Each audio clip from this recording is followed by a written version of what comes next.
चलता है भाई एक लगे। हे भैया हे भैया हे भैया, ये कहत रहे है।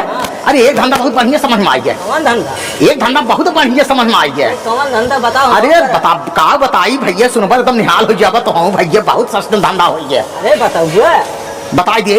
बताओ, बताई का चलता का जाता का बताई। पहले बताओ, ओका समझ गया तब कि वैसे चल गया। तब बताई दे। हाँ बता दे। हे भैया सुन। हाँ बताओ। अरे जब खड़ा होगा तब तब बताओ कि इतना सस्ता धंधा ये कहता है कि बहुत सस्ता धंधा हेरे बाटी है। वो पूंजी तरीके लगवा ही करे हमें। बिना पूंजी के? हाँ बिना पूंजी के। बताओ कौन धंधा हम चलब करा? हेल है 5 रुपये तेल करो के। 5 रुपये तेल खरीद लिए और एक चटाई खरीद लिए। ओका का करबा भैया हो रोडवा वही बिछा ले चटाइए। चटाइए बिछा के और जो जे आए मालिश करवा दो, चटाई मालिश कर पैसा मिले।